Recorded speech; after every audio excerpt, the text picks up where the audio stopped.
Selamat siang Bapak dan Ibu. Selamat siang. Ya, sebelumnya selamat berapa dari umat. Om Swastiastu. Om Swastiastu. Pada kesempatan ini saya akan mendiskusikan mengenai budaya positif. Kali ini saya akan membuat aksi nyata tentang budaya positif. Ini adalah tugas dari saya mengikuti CGP angkatan 11. Nah, sebelum dimulai, mari kita berdoa. Bapak Ibu silakan berdiri. Langsung saya pimpin ya, berdoa menurut kepercayaan masing-masing. Berdoa mulai. Berdoa selesai. Bapak Ibu boleh duduk.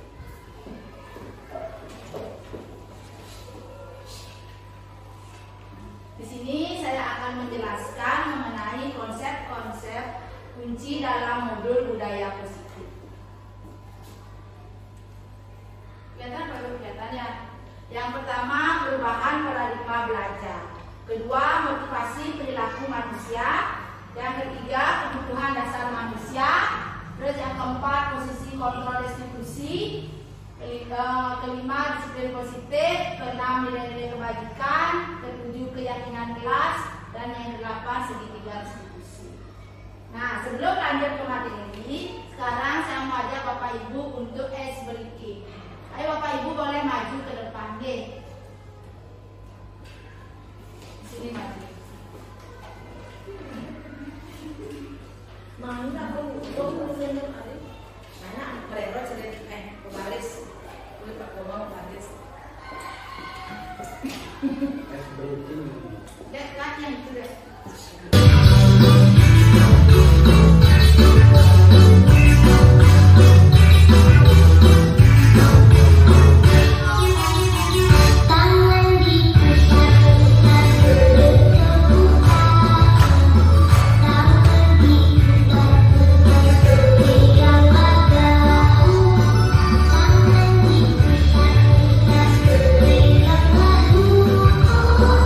Goyang, goyang, goyang.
bisa nulis, biar kumpul dia, yang cuma bisa dengan mendengarkan, kumpul dia muridnya. Ya, jadi setiap siswa itu tidak sama.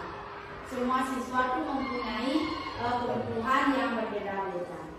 Ya, jadinya kita bisa mengelompokkan menggunakan pembelajaran diferensiasi.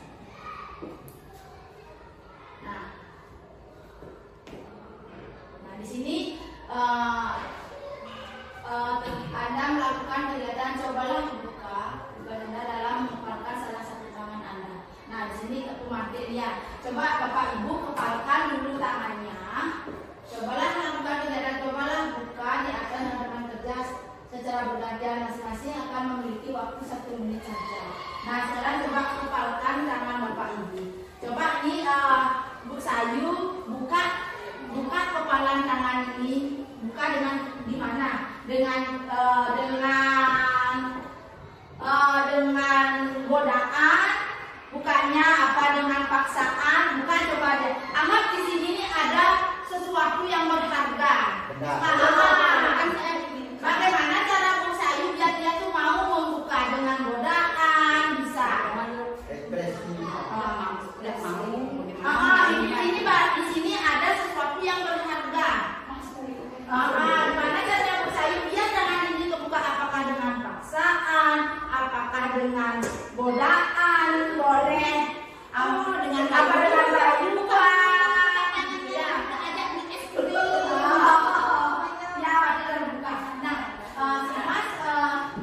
Seperti kita mengajarin anak-anak ya, kalau kita paksa seandainya dia untuk berbuat, pasti akan ada dendam ya, terus keingat. Tapi kalau kita menggunakan hal yang halus, memotivasi siswa, pasti dia akan mau mengikuti apa yang akan kita suruh. Sama sepertinya kalau kita mempunyai ada hal yang berharga, kalau dipaksa bisa aja kita buka. Kalau dipaksa dengan paksaan bisa, kalau dengan rayuan juga bisa, kalau dengan kita digoda juga bisa kan terbuka. Sama seperti itu kita melakukan tindakan ini dengan siswa.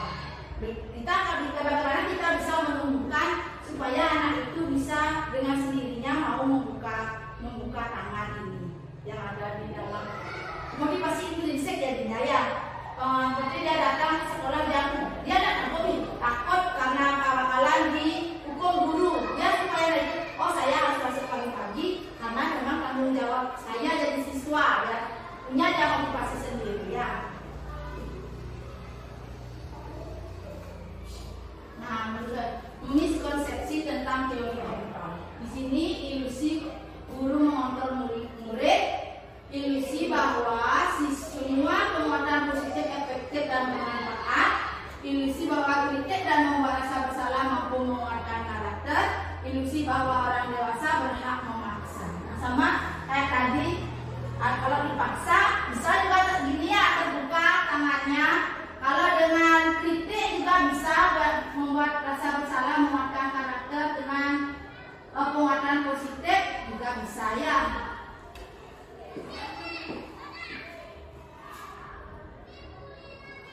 Nah, mengubah paradigma stimulus respon ke pendekatan teori kontrol. Stimulus respon realistis, kebutuhan kita sama. Teori kontrolnya realitas, kebutuhan kita berbeda ya. Terus semua orang melihat hal yang sama. Terus kalau teori kontrol, setiap orang memiliki gambaran berbeda. Kalau stimulus respon, kita mendorong mengubah orang agar berpandangan sama dengan kita. Teori kontrolnya, kita berusaha memahami pandangan orang lain tentang dunia. Terus perilaku buruk dilihat sebagai satu kesalahan dan semua perilaku memiliki tujuan. Terus stimulus respon, orang lain bisa mengontrol saya. Terus teori kontrolnya, hanya Anda yang bisa mengontrol diri Anda. Terus saya bisa mengontrol orang lain, Anda tidak bisa mengontrol orang lain. Dan pemaksaan ada pada saat rujukan gagal, kolaborasi dan konsensus menciptakan pilihan-pilihan baru. Ini ada disiplin positif. Ketika mendengar kata disiplin, apa yang terbayang di benak Bapak Ibu? Apa yang terbayang? Kita mendengar kata disiplin. Sikap, iya. Terus peraturan.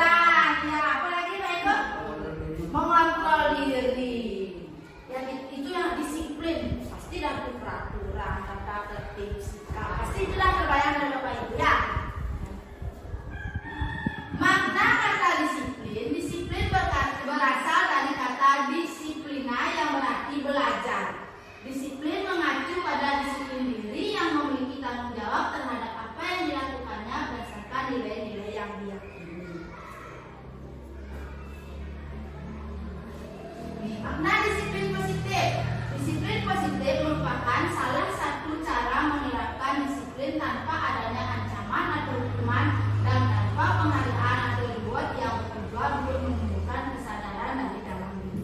Di sini motivasi intrinsik ya, supaya anak-anak tuh berbuat sesuai dengan peraturan karena takut dihukum.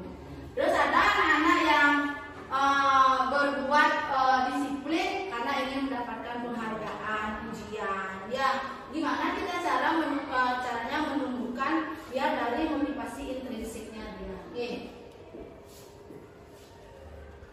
Tujuan disiplin positif. Sebagai pendidik, tujuan kita adalah menciptakan peserta didik yang memiliki disiplin diri dan memiliki motivasi intrinsik dalam perubahan perilaku ke arah yang lebih baik, sehingga perilaku mereka mengacu pada nilai-nilai kebajikan universal. Apakah di sini ada kira-kira dari Bapak Ibu yang masih melakukan disiplin karena takut dengan hukuman? Ada? Ya. Ada ya, pasti semua ada ya. Ya karena takut dihukum, karena dia pengen dipuji, ya.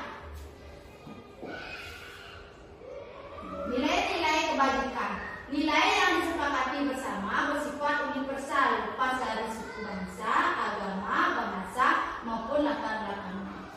Contoh nilai kebajikan universal dari 6 originasi. Profil pelajar Pancasila: beriman dan bertakwa kepada Tuhan Yang Maha Esa, berakhlak mulia, berkebinekaan global, gotong royong, mandiri, kreatif. Pendidikan Primary Years Program. Nah, kelihatan Pak ini kelihatan? Kelihatan. Toleransi, rasa hormat, integritas, mandiri, menghargai, antusias, empati, keingintahuan, kreativitas, kerjasama, percaya diri, dan komitmen. 9 pilar karakter Indonesia: cinta Tuhan, ciptaan Tuhan, ciptaannya kemandirian dan tanggung jawab, kejujuran, diplomatis, hormat, dan santun.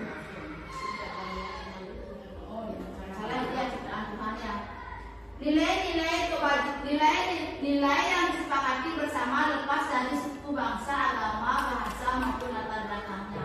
Contoh nilai kebajikan: petunjuk seumur hidup dan keterampilan hidup. Keterampilan hidup dapat dipercaya lurus hati, rindu hidup, peduli, bekerja sama, usaha. Terus empati, suara hati, kontrol diri, rasa hormat, kebaikan, toleransi, keadilan, integritas, mandiri.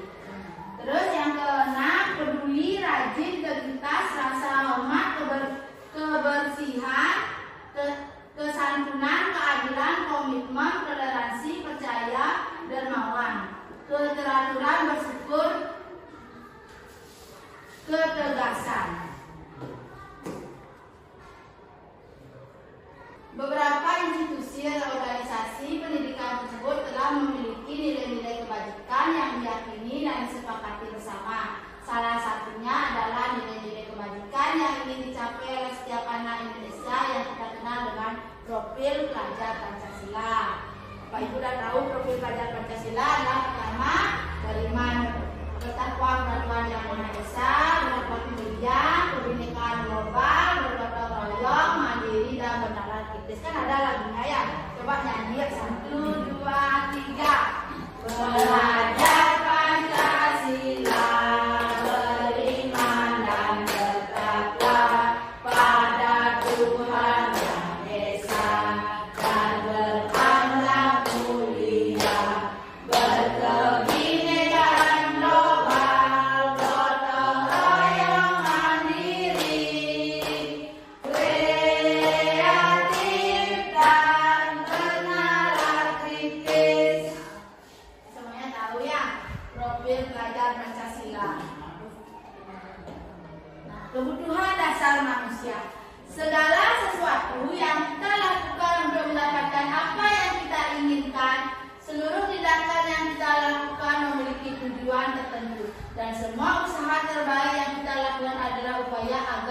kebutuhan dasar kita terpenuhi.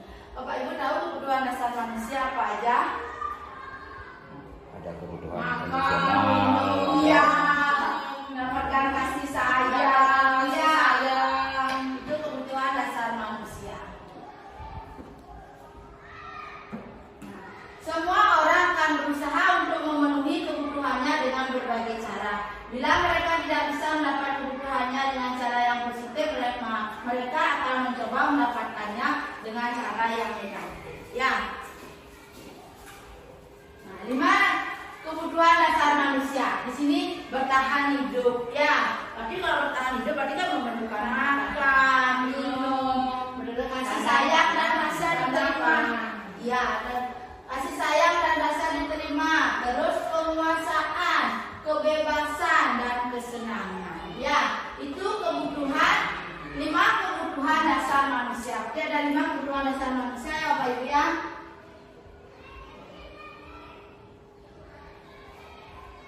Tahun ini, di sini ada kita ya. Tahun ini Dimas genap berusia 17 tahun. Dia senang sekali ketika ayahnya mulai mengajarkan cara menyetir mobil. Setiap akhir pekan dia berlatih menyetir.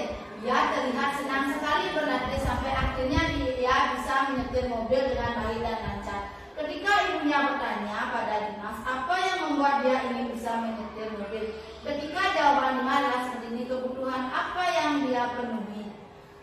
Kalau dia kira-kira apa jawaban Dimas? Umur 17 tahun sudah bisa menyetir mobil. Iya, kesenangan. Ya, kesenangan dia untuk kesenangan dia bisa menyetir mobil. Ya, kebutuhan apa yang ingin dia penuhi? Kesenangan. Ya, benar ya. Aku merasa bangga dan keren. Ya, bangga dan keren, senang dia ya. Aku merasa bangga dan keren. Berarti penguasaan ya. Di sana di kebutuhannya dia penguasaan. Aku senang bisa pergi ke tempat-tempat yang aku suka. Aku senang karena dia bisa menyetir mobil. Dia senang bisa pergi ke tempat yang aku suka. Berarti ini termasuk apa dia? Membahagiakan diri sendiri. Kebebasan. Bebas ya ya. Bebas. Nah, motivasi perilaku manusia untuk menghindari ketidaknyamanan atau hukuman, untuk mendapatkan imbalan, terus untuk menjadi orang yang mereka inginkan dan menghargai diri sendiri dengan nilai-nilai yang mereka percaya. Nah, ini motivasi perilaku manusia ya. Ada ekstrinsik, ada intrinsik. Intrinsik itu dari dalam diri ya. Kalau berarti dari luar ya. Ada murid itu tidak nyaman dia dihukum, makanya dia melakukan hal yang positif ya, ketidaknyamanan untuk mendapatkan imbalan, ujian, penghargaan. Nah, kalau intrinsik yang ada dari dalamnya.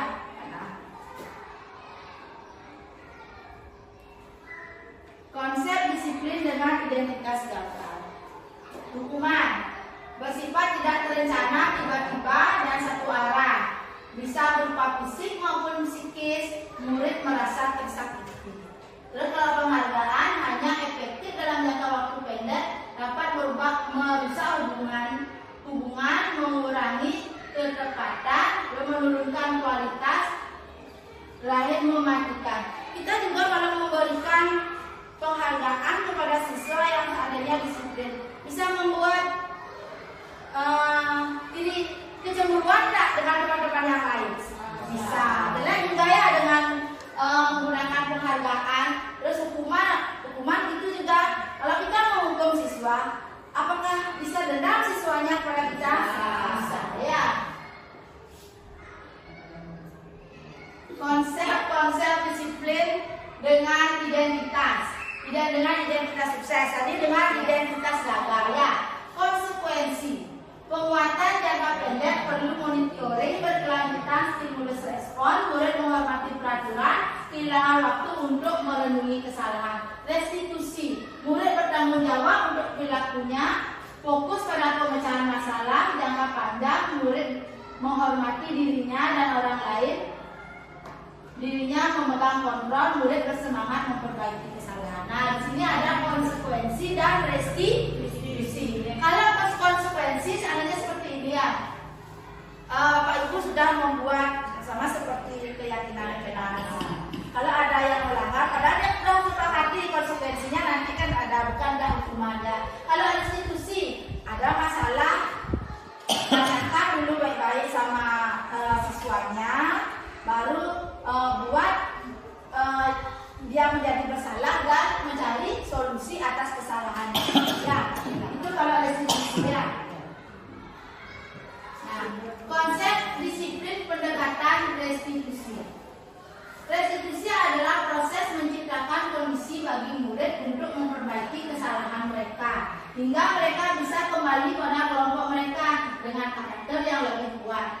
Ciri-ciri bukan menebus kesalahan, tapi belajar dari kesalahan, memperbaiki hubungan, tawaran bukan paksaan, menuntut untuk melihat ke dalam diri, mencari kebutuhan dasar yang mendasari tindakan, fokus pada karakter bukan tindakan, fokus pada solusi. Nah, tapi kalau restitusi itu mencari solusinya ya. Hukuman, konsekuensi, dan restitusi. Kalau yang ketiga ini yang mana Pak Ibu sering masih lakukan? Hukuman ya. Saya pertama hukuman aja, sekarang udah mau belajar ini baru tahu mengenai konsekuensi dan restitusi. Kasus murid terlambat masuk kelas. Hukuman, guru menghukum murid tersebut dengan berdiri di depan kelas atau tidak boleh masuk kelas.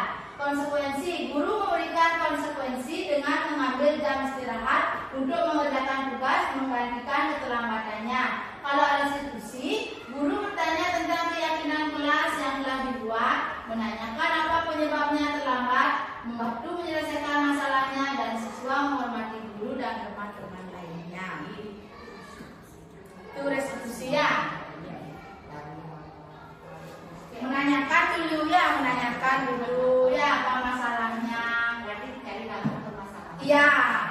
Terus menanyakan keyakinan kelas yang sudah mereka langgar ya. Nih, 5 posisi kontrol restitusi. Hukuman, membuat merasa bersalah, teman, terus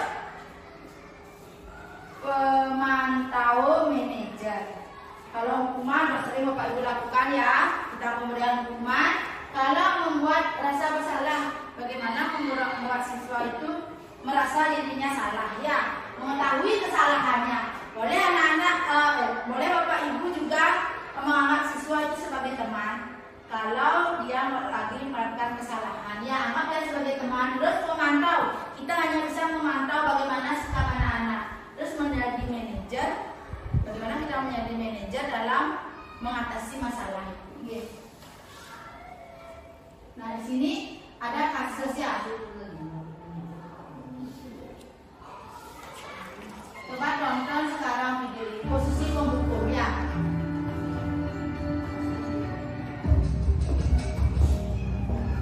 Pasti terlambat. Maaf, saya Apa coba? Alasan kamu apa lagi? Kapan sih kamu tidak terlambat? Malas sekali ya kamu jadi anak. saya Dasar pemalas. Gak kapok-kapok sih kamu.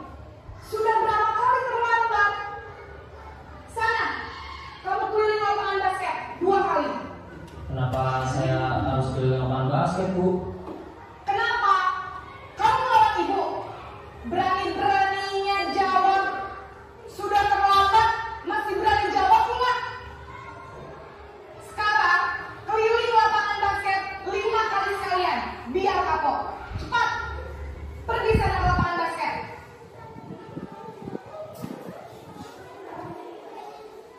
Berarti itu hukuman ya. Tadi Bapak Ibu nonton video mengenai apa itu? Hukuman. Ya. Penghukum menunjuk-nunjuk berkaca pinggang itu begini ya. Terus menghardik dan membentak dan hukuman verbal maupun fisik. Dampaknya murid menjadi pendendam, tidak menyukai guru atau pelajaran yang diambil.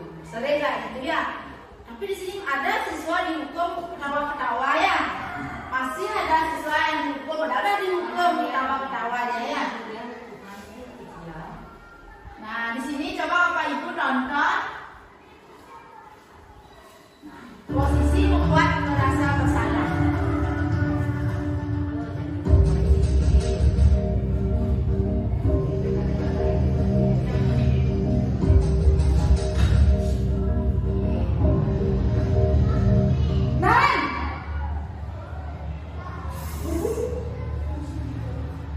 Selamat pagi, Bu. Naren, kamu kenapa terlambat lagi, nak? Ya Tuhan, Naren, kamu senang ya bikin ibu susah ya? Kalau kamu terlambat lagi, nanti ibu yang ditegur bapak kepala sekolah, nak. Disangka ibu tidak bisa membina kamu. Duh, gimana ini? Maaf, Bu. Duh, Gusti Naren, kamu suka ya kalau ibu ditegur bapak kepala sekolah? Terus, sekarang ibu harus tulis apa ini di buku absen? Ini kamu sudah sering terlambat loh. Ibu harus apa coba? Maaf, Bu. Maaf sekali. Ya sudah, lain kali jangan bikin ibu susah lagi ya, nak ya. Ibu tidak akan kuat lagi kalau kamu begini terus. Bisa jantungan kalau ibu ditegur bapak kepala sekolah. Sana cepat ke kelas. Maaf ya, Bu. Maaf sekali.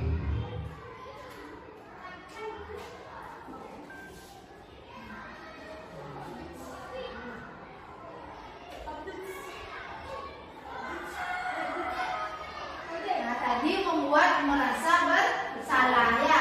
Suara melembut, tenang, namun kata-katanya menyalahkan murid, menyatakan bahwa kesalahan yang ada pada murid dengan membuat seolah-olah guru menderita.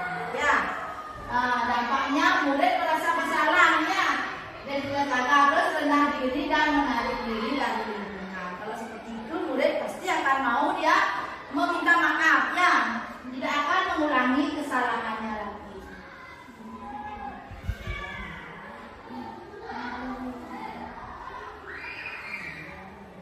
Ini ada lagi video posisi teman. Nah, ini sebagai temannya.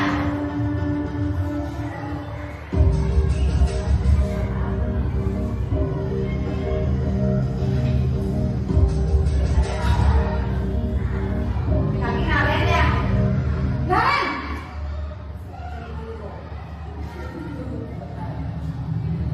Selamat pagi, Bu. wah, sudah jam berapa ini, nak? Terlambat lagi ya, sayang.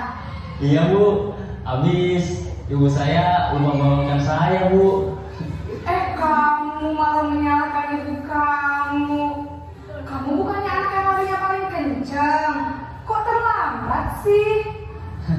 Iya, Bu. Saya memang terlambat bangun tadi.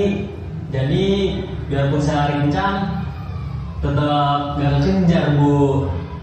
Ya sudah, sana. Nanti lain kali larinya lebih kencang lagi ya. Biar gak terlambat lagi. Bikin seneng ibu. Demi ibu. Bisa kan? Bisa lah, Bu. Ya sudah, sana masuk kelas. Ibu beresin urusan absen kamu. Kamu ini ada-ada saja. Ini posisi sebagai temannya.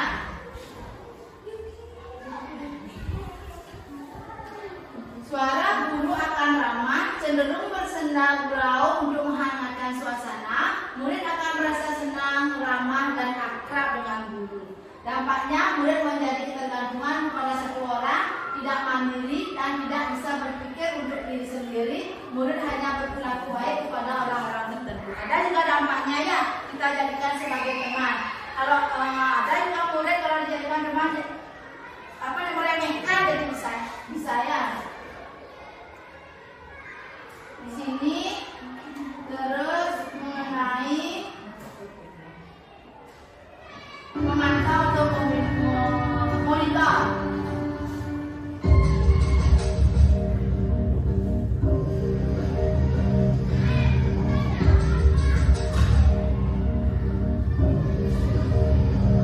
Naren,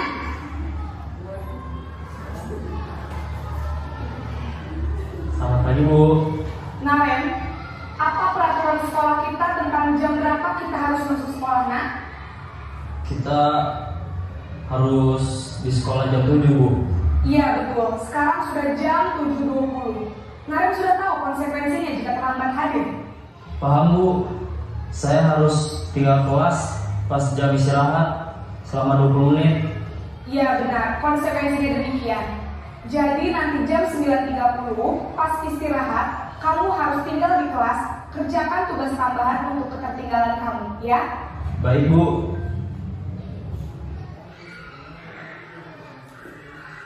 Ini sebagai pemantau ya.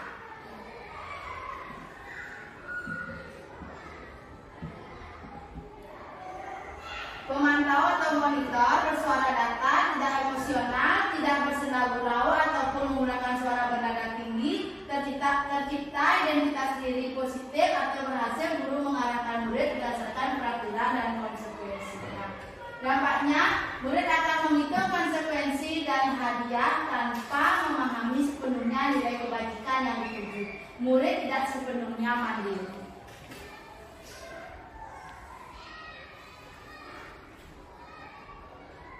Ini lagi satu ya.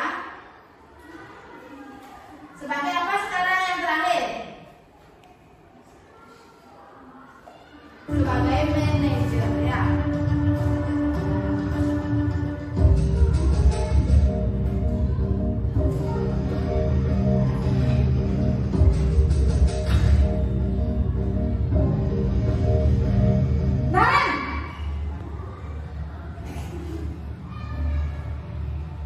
Selamat pagi Bu. Selamat pagi Naren. Maaf Bu, saya terlambat. Iya, sekolah masuknya jam 7, sekarang sudah jam 7.20. Jadi sekarang bagaimana ini Naren? Maaf Bu, saya lupa setel alarm saya semalam. Baiklah, menurut kamu, keyakinan sekolah yang mana yang perlu kamu tingkatkan? Menghargai diri sendiri dan orang lain mungkin ya Bu. Setuju. Jadi, apakah Naren meyakini prinsip saling menghormati tersebut? Iya Bu, saya meyakininya. Apakah Naren bersedia memperbaiki masalah keterlambatan ini? Bersedia Bu. Bagaimana kamu akan perbaiki masalah keterlambatan ini? Saya akan coba untuk tidak lupa menyetel alarm saya Bu. Baik, kalau Naren lupa menyetel alarm di rumah, ada orang yang kira-kira bisa bantu mengingatkan tidak? Ada Bu, kakak saya, Kak Emma. Ada lagi selain Kak Emma? Selain Kak Emma, ada ibu saya. Baik, jadi yang mengingatkan Naren adalah Kak Emma dan ibu kamu ya? Kira-kira akan mulai setel alarm kapan nih Naren? Setelah pulang sekolah, akan segera saya lakukan. Baik, jadi Naren akan setel alarm untuk bangun besok pagi dan akan diingatkan oleh kakak dan ibunda Naren ya. Ada lagi yang mungkin perlu dilakukan Naren agar tidak terlambat bangun lagi? Tidak ada Bu. Baik Naren, terima kasih untuk kerjasama kamu. Sekarang kamu perlu kembali ke kelas untuk belajar. Baik Bu, terima kasih. Nah, ini sebagai manajer ya. Posisi manajer adalah posisi yang disarankan untuk membimbing murid memiliki sikap disiplin yang positif, yaitu memiliki sikap yang mandiri, bertanggung jawab, dan dapat memecahkan masalah. Dampaknya murid mandiri, percaya diri, dan dapat memecahkan masalah. Ini paling tepat digunakan ya untuk memecahkan suatu masalah. Keyakinan kelas, Bapak Ibu sudah punya keyakinan kelas? Sudah ya. Langkah-langkah pembentukan keyakinan kelas. Yang pertama, Bapak Ibu bisa berdiskusi memunculkan peraturan-peraturan yang perlu ditaati warga kelas. Yang kedua, mengubah peraturan-peraturan menjadi kalimat yang lebih positif. Yang ketiga, mengubah peraturan menjadi nilai-nilai kebajikan atau keyakinan kelas. Yang keempat, berdiskusi mengenai gambaran perilaku yang mencerminkan keyakinan kelas. Terus yang kelima, berdiskusi mengenai peran seluruh warga kelas. Dan keenam, meninjau ulang keyakinan kelas yang kemudian dipublikasikan. Bapak Ibu membuat keyakinan kelas tentunya sudah berdiskusi dulu dengan siswanya ya. Peraturan yang dimunculkan siswa dulu terus ubah menjadi kalimat yang positif. Nah, ini segitiga restitusi. Segitiga restitusi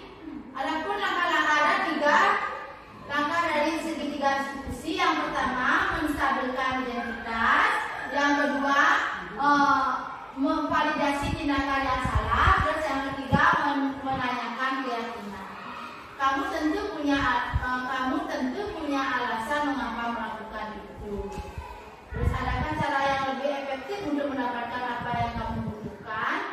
Terus kalau pertama menstabilkan identitas ya. Setiap orang pasti pernah melakukan kesalahan. Kamu bukan satu-satunya yang pernah melakukan ini. Terus kalau validasi tindakan yang salah, kamu tentu punya alasan mengapa kamu melakukan itu. Terus adakah cara lebih efektif untuk mendapatkan apa yang kamu butuhkan? Kalau menanyakan keyakinan adalah pertanyaannya seperti ini. Keyakinan kelas apa yang telah kita sepakati? Kamu ingin menjadi orang yang seperti apa? Nah, Bapak Ibu, ada yang bertanya mengenai disiplin positif.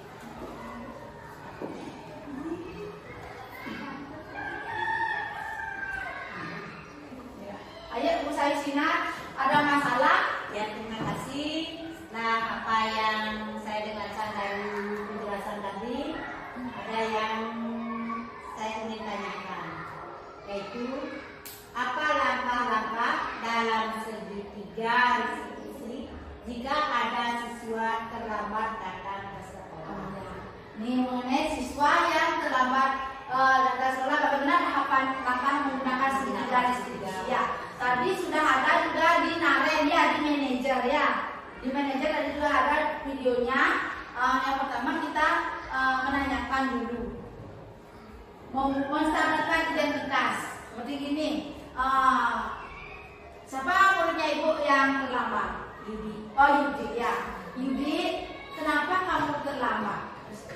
Setiap orang pasti pernah melakukan kesalahan. Itu ya.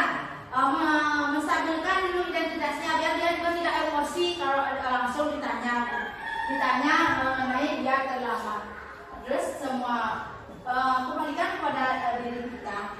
Ibu juga pernah mengalami terlambat seperti itu ya. Setelah itu terus validasi tindakan yang salah.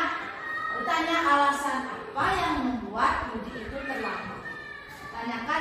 Terus tanyakan dia adakah cara kenapa bapaknya dia karena bangun kesiangan karena main HP itu bapaknya dia sampai malam. Terus adakah cara lebih efektif untuk mendapatkan apa yang kamu butuhkan? Kita cari bagaimana caranya supaya kamu tidak datang lagi terlambat ya. Terus menanyakan keyakinan kelas yang mana kira-kira Yudi langgar. Dia ingat yang mana yang dia langgar. Nah itu baru kita mencarikan solusi supaya Yudi itu tidak datang terlambat. Seperti itu ya kalau ada siswa yang datang terlambat. Bapak Ibu kayaknya sudah lelah ya mendengarkan saya ngomong dari depan. Sekarang saya ajak Bapak Ibu untuk SBK. Silakan Bapak Ibu maju dulu ke depan. Ya, Bapak Ibu, Bapak Ibu sudah lelah mendengarkan saya ngomong dan satu pertanyaan aja lagi ya. Sekarang saya ajak Bapak Ibu untuk SBK dulu. Silakan maju Bapak Ibu ya.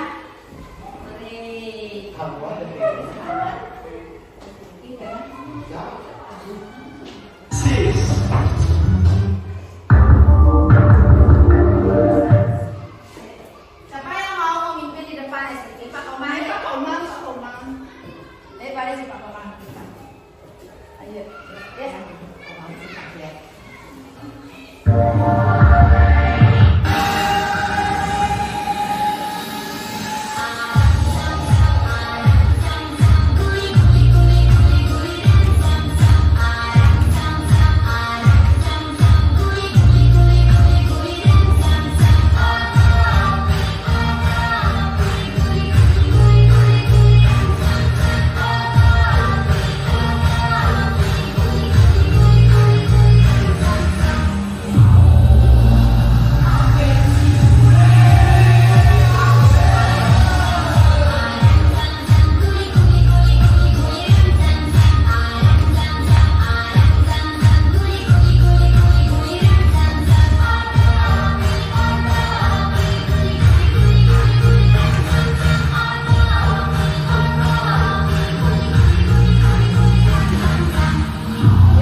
Ibu,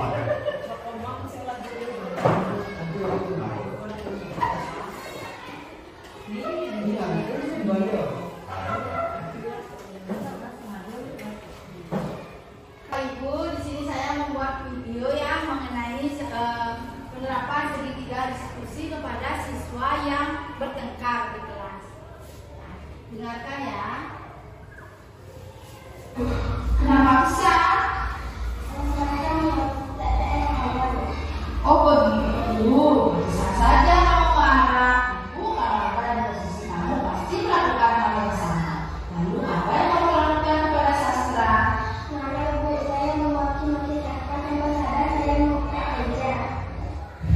Oh begitu, pasti kamu ada alasannya ya berbuat seperti itu.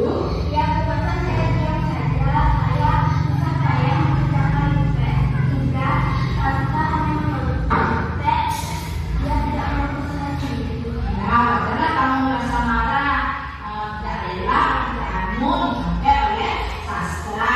Itu sangat menghargai tindakan kamu. Daripada kamu berbuat yang lebih buruk pada itu, seperti memukul. Sekarang coba kamu pikirkan, kamu marah sampai membuka meja, apa sudah sesuai dengan keyakinan kelas? Menurut kamu keyakinan kelas apa yang kamu lakukan? Menurut kamu saling menghormati teman itu penting atau tidak?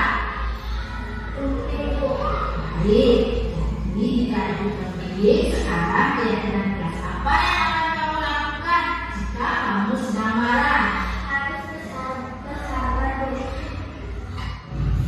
Kamu bersedia memperbaiki masalah ini? Apa yang kamu lakukan jika kamu bersedia memperbaiki masalah ini?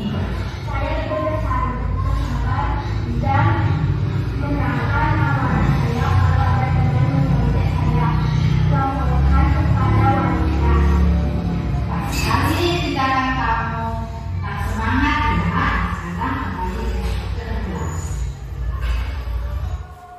Itu contoh ya mengenai langkah-langkah dalam diskusi dalam mengatasi suatu masalah. Ini siswanya bertengkar ya, dicontek ya. Terus ada yang di sini terlambat kan ini. Tadi Bu Sayu mempunyai masalah muridnya terlambat. Sastra sudah laporan dari Bu hanya kamu sudah datang terlambat ya. Sehingga kamu. Ya Bapak Ibu, kita sharing ya masalah kita yang kita hadapi di kelas masing-masing. Pasti ada, mungkin dulu saja ya. Pasti ada siswa yang bermasalah. Ya coba kemukakan keluhannya. Coba. Ayo, Bu, ada? Ini Bu ya, saya kan punya siswa di kelas. Dia diajak menulis itu tidak bisa, membaca tidak merespon. Apa bisa dilakukan dengan dia? Kita mengasih pembelajaran dengan cara bermain. Bisa ya. Kita bermain sambil belajar ya. Ada siswa tidak bisa menulis, belum bisa membaca. Ajak kita dengan dia bermain, dia senangnya ajak dia bermain tapi sambil belajar. Atau kita ajak keluar ke halaman kalau pembelajarannya mengenai alam sekitar, seandainya ada dia tunjukkan yang realita yang lebih konkret, lebih konkret, mana dia bisa jadinya dia tahu jadinya sambil belajar sambil bermain. Tidak mesti dia harus membaca dan menulis, dimana dia bisa memahami materi itu dengan cara bermain. Jadinya dia akan senang. Anak-anak tidak bosan juga ya belajar dengan kita berceramah. Kadang-kadang anak-anak kan bosan, kita selingi dengan permainan. Bisa juga seperti itu. Saya punya juga murid yang tidak mau ngomong, tapi mungkin dia pemalu ya. Kita harus mencari bagaimana model pembelajaran yang mau anak-anak bisa mengikuti. Terus Ibu Milo, ada? Kalau saya Bu ya, ada siswa saya bisa dia membaca. Terus dia saat ajar ke kelompok yang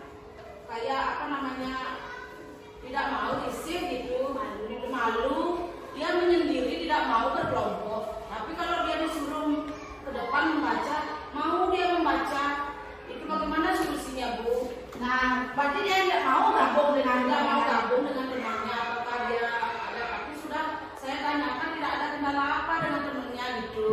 Apa karena dia malu berhadapan dengan temannya sendiri atau bagaimana itu? Di sini beliau sebenarnya harus mendampingi anak itu, tanyakan kenapa dia seperti itu, atau ganti kelompoknya, jangan sama yang itu.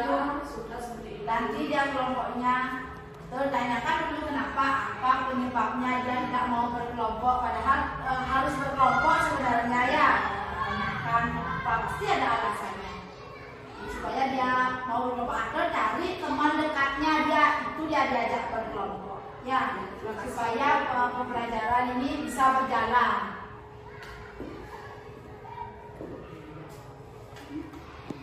Ada lagi Bapak Ibu yang ingin menuangkan masalahnya di kelas? Oh Ibu Ayu Retna, Ayu kendalanya di kelas? Di kelas saya kan punya siswa kemampuannya itu berbeda-beda.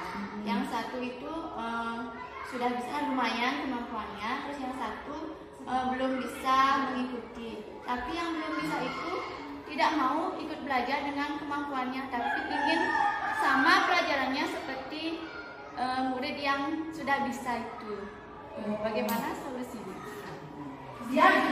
Dia tidak bisa, tapi ingin mengikuti yang sudah bisa. Ingin sama pelajarannya. Ingin sama pelajaran.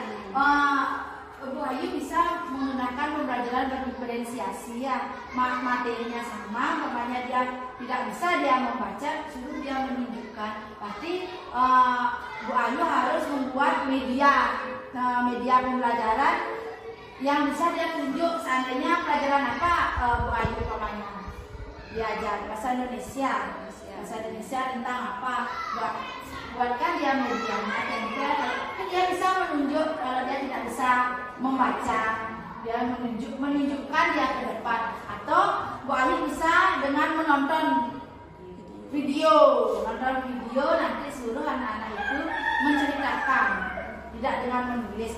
Kan bisa dia berbicara apa yang dia ingat, seperti itu ya. Enggak, ada lagi yang mau bertanya?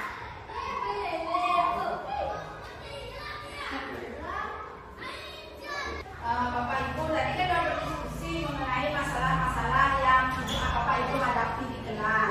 Bapak sekarang praktekkan. Bapak Ibu sudah mengungkapkan permasalahan yang Bapak Ibu hadapi di setiap kelas ya. Nah sekarang bagaimana kalau kita praktekkan, bagaimana cara kita menghadapi suatu masalah dengan menggunakan sejumlah restitusi. Siapa yang mau menjadi guru, siapa mau menjadi murid ya, dan memantau. Ayo coba Sayu maju ke muka. Ayo Sayu yang jadi murid siapa yang ada eksepsi? Mulai terus. Ayo dari guru Pak Komang. Untuk kuliah di murid. Ayo saya dari gurunya ya, Komang dari murid. Komang dulu gitu. Ayo Komang dulu dari murid sini bagi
bikin sarapan sama ibu saya.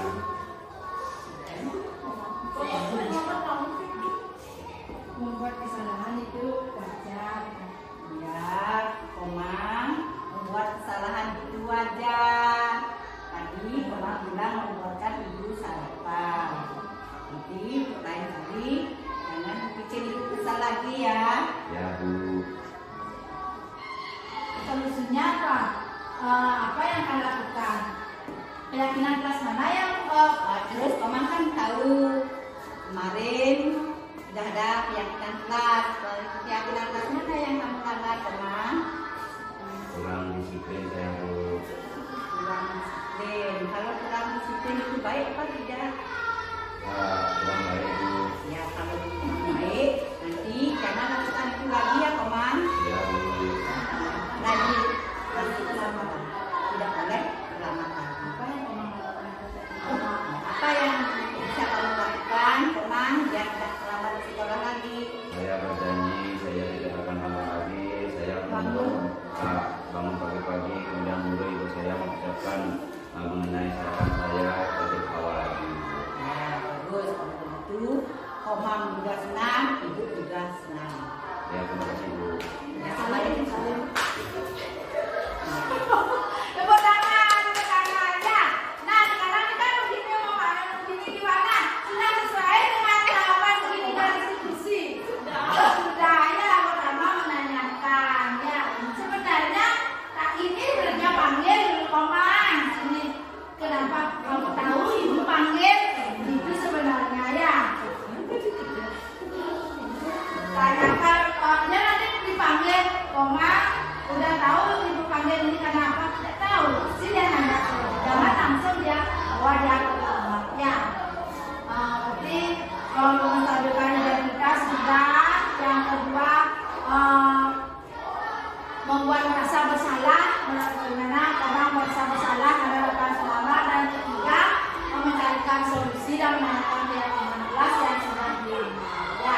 Nanti mudah-mudahan kita di sini di sekolah bisa menerapkan segitiga diskusi ini dalam menghadapi suatu masalah yang ada di sekolah ya. Udah Bapak Ibu? Ada lagi yang mempunyai masalah di kelasnya?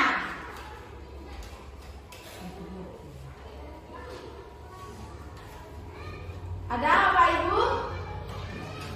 Tidak ada. Tidak ada? Bayangan. Sudah ada bayangannya bagaimana kita nanti bertindak. Tidak lagi kita menjadi penghukum. Karena penghukum itu bisa membuat siswa itu menjadi dendam. Jadilah guru yang dirindukan siswa. Supaya kita tidak ada siswa bermata ibu itu sih masuk sakit perut gitu ya. Supaya kita ibu ini tidak masuk kangen biar diajar sama ibu itu ya. Jadi guru yang dirindukan oleh siswa. Terus Pak Ibu, tadi kita sudah berdiskusi mengenai masalah-masalah yang kita hadapi. Supaya tidak ngantuk, saya ajak sedikit lagi ya, supaya tetap semangat. Saya contohin dulu. Tepuk 1, tepuk 2, tepuk 3, tepuk 4, tepuk 5. Bisa Bapak Ibu? Bisa ya. Tepuk 1, tepuk 2, tepuk 3, tepuk 4, tepuk 5. Cepat sekarang ya, yang cepat. Tepuk 1, tepuk 2, tepuk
kelas itu dibuat dengan cara berdiskusi dulu kepada siswa. Terus melanjutkan dengan kalimat-kalimat positif. Kalau sekarang di sini contohnya di kelas 5 mempunyai kesepakatan kelas. Yang pertama, berdoa sebelum belajar, menjaga kebersihan kelas, ramah dan sopan, saling peduli dan berbagi, tertib dan disiplin, mandiri dan rapi, memberikan kata ajaib, maaf, tolong, permisi, terima kasih. Jadi hal ini yang disepakati anak-anak. Dalam video kedua, tadi Bu Sayu juga mempunyai masalah, ada siswanya terlambat ya. Begini cara mengatasi terlambat ya. Sedangkan kamu, kali kamu terlambat. Sering terlambat itu merupakan sebuah kesalahan, Kak. Baik, setelah berbuat kesalahan itu manusiawi, setiap orang pasti pernah melakukan kesalahan. Jadi kita belajar dari kesalahan itu agar kita mampu berusaha untuk memperbaikinya. Setuju? Sastra, kita cari solusinya bersama ya. Sastra sering datang terlambat pasti ada alasannya. Pasti kamu bisa sering datang terlambat. Sastra tahu keyakinan kelas yang sudah sepakati. Kalau datang terlambat sudah sesuai dengan keyakinan kelas, menurut kamu keyakinan mana yang kamu pelanggar? Menurut kamu disiplin itu penting tidak?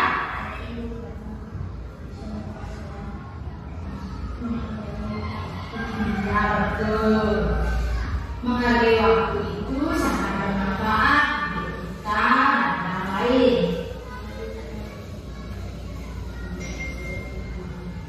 Baik, jika kamu sudah tepat dengan meminta maaf.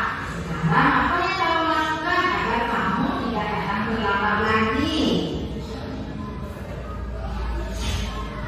Baik, Sastra, kamu sudah menemukan solusinya. Sekarang ibu mau bekerjasama dengan orang tuamu agar kamu tidak lagi begadang nanti dan tidak lagi terlambat datang ke sekolah.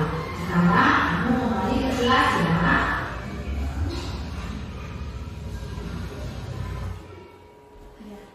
Ini video mengenai siswa yang terlambat ya. Ada Bapak Ibu yang ingin bertanya lagi mengenai disiplin positif, mengenai bagaimana caranya memecahkan masalah, mengenai keyakinan kelas. Ada yang bertanya? Bu, Kadek, Pak Komang, Pak Komang berolahraga pernah siswanya dihukum.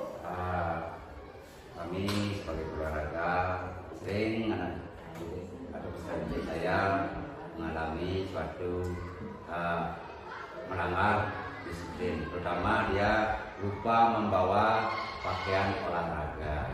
Nah, setelah tadi di setel video, mulai saya paham bagaimana cara mengatasi solusi yang ada pada pelajaran olahraga mengenai bagi anak-anak atau peserta didik yang tidak memakai olahraga. Pasti ya, ada alasannya ya dia tidak memakai baju olahraga. Kita tanyakan terlebih dahulu, tidak langsung menghukumnya.